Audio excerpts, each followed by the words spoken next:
Jesus Coffee, bon matin! J'espère que vous allez bien. Bienvenue dans notre rendez-vous du mercredi, le premier mercredi du mois. Et on est content de vous retrouver avec Laetitia. Qu'est-ce que tu fais, Laetitia? Excuse-moi, mais là j'ai pas le temps. En plus, je suis en train de compter parce que faut que je m'échauffe. Aujourd'hui, j'ai besoin de... Tu fais ton sport du matin? Je fais mon sport du matin. Ouais, il faut. Des fois, ça pique à 7h, mais là, ça fait trop du bien. Il faut que... Ouais, et ben oui, c'est vrai qu'on rentre dans les beaux jours et on rentre dans la période où et on le sent les sport... douleurs et la graisse de l'hiver accumulée. C'est ouais. ça.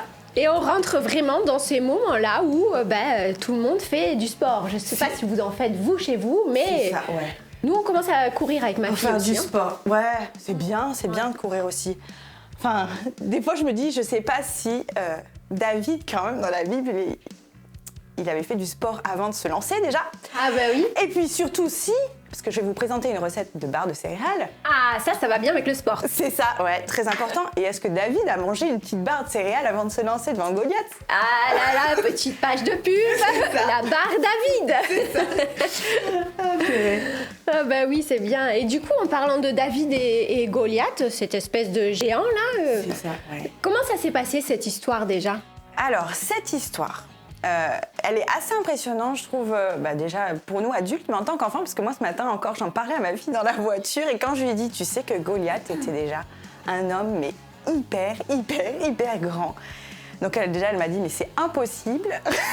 J'ai dit, si. Donc on a regardé même la semaine dernière avec mes enfants dans la Bible, donc dans 1 Samuel 17, vous le trouvez, l'histoire de David et Goliath. Donc il y a les Philistins d'un côté, les Israélites de l'autre. Et Goliath donc, fait partie des Philistins.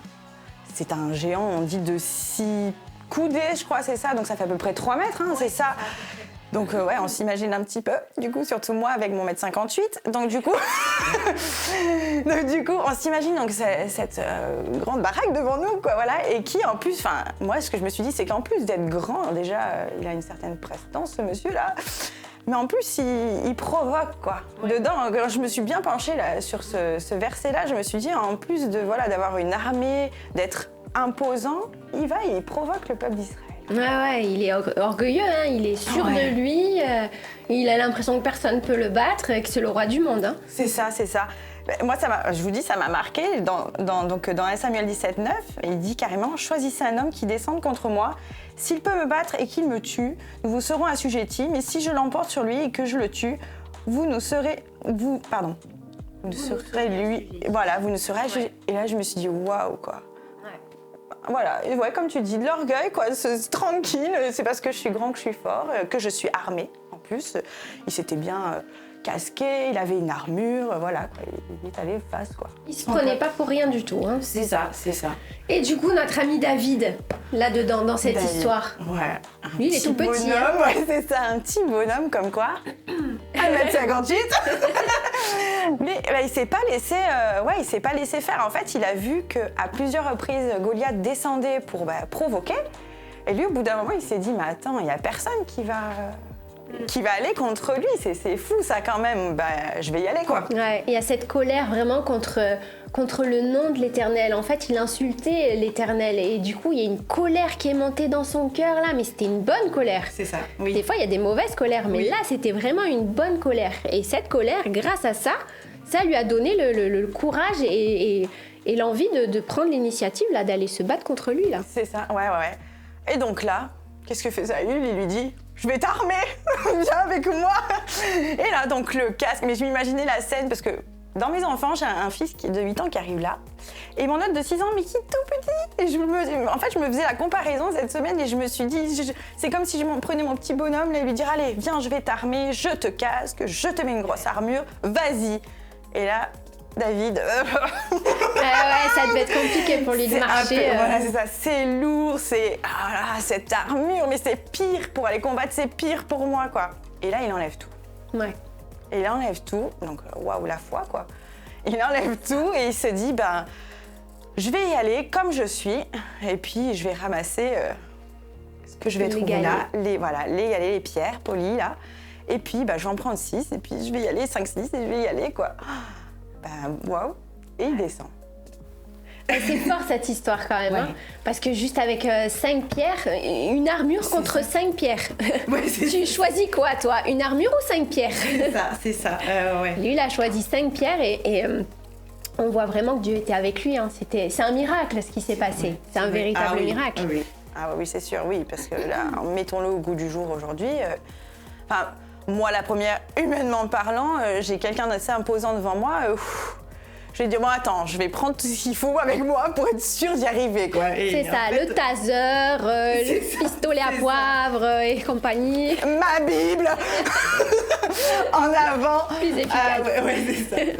Et donc, il y est allé, et donc, avec ses petites pierres, et puis il descend, et là, il jette sa première pierre, la première, la seule, unique, quoi, qui a fait tomber Goliath. Il avait 5 essais, mais au bout du premier essai déjà, ça y est, il tombe par terre. C'est quand même extraordinaire. C'est ça, ouais. Et là, la bataille est remportée et le peuple, tout le peuple d'Israël va combattre les Philistins et remporte cette grande bataille en l'espace de pas longtemps. Hein. C'est ça. Grâce à un petit bonhomme qui a été plein de foi et plein de courage. Et j'aime bien cette histoire avec l'armure, justement. L'armure, c'est... C'est ça, ouais. Et cette armure, c'est vrai que moi, ça m'a fait penser, on en parlait avec Ambre, au poids des fois qui est sur nos épaules, le poids qu'on peut aussi se rajouter suivant les circonstances. Et donc là, on est là avec tout ce poids sur nous et on essaye d'aller combattre, peu importe ce qui se passe dans notre vie, hein, n'importe quelle attaque qu'on peut avoir, et on est là et c'est dur et c'est dur. Et en fait, des fois, faut enlever cette armure, pour la mettre de côté et dire, bon voilà, comme a fait David par la foi, Seigneur, tu m'as choisi, moi je suis comme je suis, je vais y aller par la foi. Maintenant, avec toi, j'y vais par la foi. C'est ça, exactement.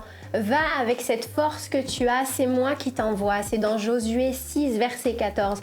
Et ça, c'est important parce que, comme disait Laetitia, des fois, on nous met une armure qui n'est pas la nôtre. On nous met comme un peu une étiquette, mais qui ne nous colle pas du tout à la peau. On n'est pas cette personne-là. Dieu t'a choisi, Dieu a fait de toi une personne spéciale. Et va comme tu es. Va avec la force que Dieu t'a donnée, pas avec la force que Dieu a donnée à ton voisin, ni à ta voisine, ni à quelqu'un d'autre. Non, va avec la force que Dieu t'a donnée à toi. Et tu verras, comme c'est lui qui t'envoie, eh bien les géants vont tomber. Et c'est comme ça que tu remporteras de grandes batailles. Amen. On peut prier pour... On peut prier, allez. Seigneur Jésus, merci en tout cas pour ce rappel de cette grande bataille, de cette grande victoire avec David. Seigneur, je te prie vraiment en tout cas pour nos amis qui nous regardent et je te demande de bénir en tout cas les personnes qui sont en plein combat et dont le combat est difficile. Je te prie Seigneur de les revêtir de cette force afin qu'avec cette force ils puissent remporter cette bataille, qu'ils puissent remporter ce combat et qu'ils soient vainqueurs en ton nom Jésus. Merci de les bénir en ce moment même et que ta présence repose sur eux. Merci Jésus. Amen. Amen. Ouais, une belle leçon de vie, je dirais. Oui. Tu vois, ouais, c'est vraiment, moi ça m'a fait ça en tout cas. On a beau l'entendre depuis l'enfance, c'est vrai. Cette histoire de David et Goliath, je pense qu'à chaque âge et à chaque saison, c'est une belle leçon de vie. C'est encourageant. C'est vrai, ouais. Donc, nous on a envie d'être cette comme force David. de David. On va faire la barre de David. Ah, exactement. Donc la barre de David, comment est-ce qu'on peut la préparer ? Alors aujourd'hui, je vais juste vous montrer les ingrédients. Si vous avez besoin de demander quoi que ce soit, n'hésitez pas. On vous enverra un petit message privé pour la liste des ingrédients, le grammage, tout ça. Donc, on a besoin de flocons d'avoine. Donc ça, c'est très bon, c'est l'idéal même pour les barres de céréales, c'est la base. On prend nos flocons d'avoine. Moi, j'aime bien, alors pas tous les enfants aiment, mais moi, j'aime bien rajouter tout ce qui est fruits secs dedans. Très énergétique. Voilà, c'est ça. Donc moi j'aime bien surtout les bananes dedans là, qui croustillent. Donc voilà. Donc là ce qu'on fait, c'est qu'on mélange donc notre flocon d'avoine avec nos fruits secs. On peut, si on veut, si on n'aime pas les fruits secs, mettre des petites pépites de chocolat. Voilà pour les plus gourmands. Ou même mettre les 3. Voilà aussi. Des amandes, donc on peut couper aussi, donc des bonnes amandes, ça c'est très bon. On les met entières les amandes. Alors ou tu les coupes, non tu les haches, voilà, tu peux les couper. Moi je les coupe en morceaux un peu grossiers parce que j'aime bien en fait quand il y a des morceaux. Après on peut les hacher aussi, hein, voilà. Donc ça on se le mélange dans un récipient à part. Et de l'autre côté on va préparer, donc on va faire fondre notre beurre. Ok, donc ça déjà c'est dans un récipient. Dans un récipient, c'est ça. du sirop d'agave. Donc si vous en avez pas, vous pouvez mettre du miel. Ça remplace le sucre, ça, c'est pas mal. C'est ça, hein. ouais. Ça, c'est très bon. Hein. Limite, par rapport au miel, je sais pas si j'ai pas une petite penchant. Bon, après, quand il y a des bons miels, mais bon, quand même. Et si vous voulez rajouter, vous pouvez mettre un petit peu de sucre vanillé, donc soit une petite touche liquide, une petite cuillère à café, voilà, ou alors du sucre en poudre, mais enfin, déjà, c'est assez sucré en soi. Donc ça, vous le faites fondre. D'accord. Voilà. Une fois que c'est fondu, on n'attend pas, il faut surtout pas que ça bulle, que ça boue, parce que le beurre va vite cramer.